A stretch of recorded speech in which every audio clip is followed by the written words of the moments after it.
오늘 우리가 읽은 이 본문 말씀에 하나님께서 아브라함을 시험하셨다라고 기록을 하고 있어요. 그래서 그에게 네 아들 이삭을 모리아산으로 가서 번제로 드려라, 이렇게 말씀을 하고 있습니다. 번제로 드리려면 어떻게 해야 됩니까? 이 아이를 제물을 번제단 위에 묻고 칼로 숨통을 끊어야 됩니다. 배를 갈라야 됩니다. 창자를 다 내장을 꺼내 놓아야 됩니다. 사지를 탁탁 잘라야 됩니다.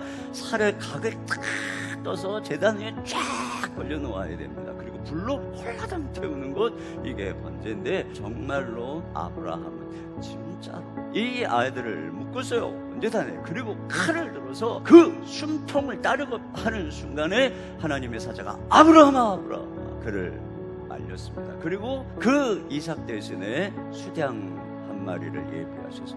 그가 수풀에 걸려있는 것을 보게 되고 그것을 대신 번제로 하나님께 드리죠. 이 아브라함이 그 모리아산에서 번제로 드린 게 무엇입니까? 바로 이삭을 향한 그의 집착입니다. 이삭을 향한 그의 소유권입니다. 그것을 불로 태운 것이죠. 아들을 통해서 이루려고 하는 나의 기대를 하나님께 번제로 드린 것입니다. 그리고 돌려받은 아들은 전과 어떻게 다른가? 여전히 아브라함의 품 안에 있지만 이제 그는 더 이상 내 아들이 아닌 것이에요. 내가 잠시 맡아 키울 뿐인 것입니다. 나는 청지기일 뿐인 것입니다. 여러분, 바로 이것이 우리가 우리 자녀를 향해서 가져야 되는 올바른 자세인 것입니다. 사랑하지만 집착하지 않는 것, 내 곁에 영원히 붙잡아두기 위해서가 아니라 떠나보내기 위해서 사랑하는 것입니다. 우리는 자녀를 하나님 앞에 드리기로 서원한 한나처럼 키우는 겁니다. 여러분, 한나가 아이를 젖을 떼자마자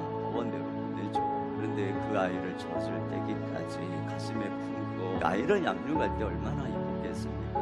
그러나 한나가 이 아이를 하나님께 드리기 위해서 순간순간 했던 게 무엇일까요? 마음속에 있는 집착을 내려놓는 것이었을 것입니다. 오늘 아브라함이 이삭을 하나님께 번제로 드릴 때, 그 집착을 끊어버릴 때 하나님이 아브라함에게 준 축복이 무엇입니까? 여기 보세요. 크게 번성하여 하늘의 별과 같고 바다의 모래와 같게 하겠다.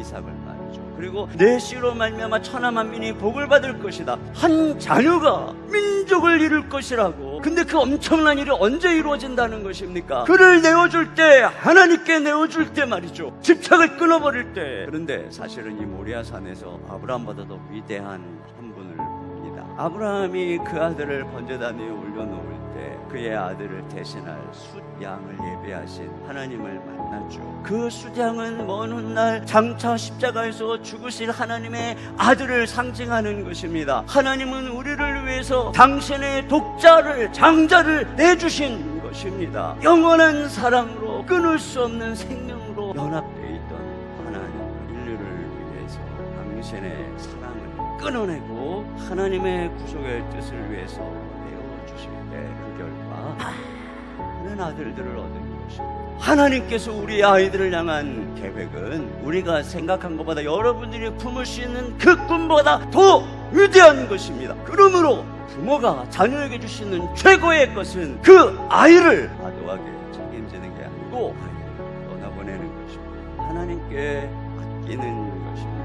자녀로 인한 두려움과 걱정이 온통 나를 사로잡고 있을 때, 자녀가 내 기대대로 되지 않아서 실망할 때, 자녀를 통해서 내 가치를 인정받고 싶을 때, 자녀로 인해서 섭섭할 때 주님께 무릎 꿇고 이렇게 기도해야 합니다. 주님, 제 자녀가 제 마음의 우상입니다. 제가 하나님이 아닌 것을 하나님의 자리에 두었습니다. 거기에 제 기쁨, 만족, 가치를 두었습니다. 이제 제 집착을 내려놓고 저의 자녀를 아버지께 번제로 올려드립니다. 주님께 맡깁니다. 그리고 제 마음을 주님께 드립니다.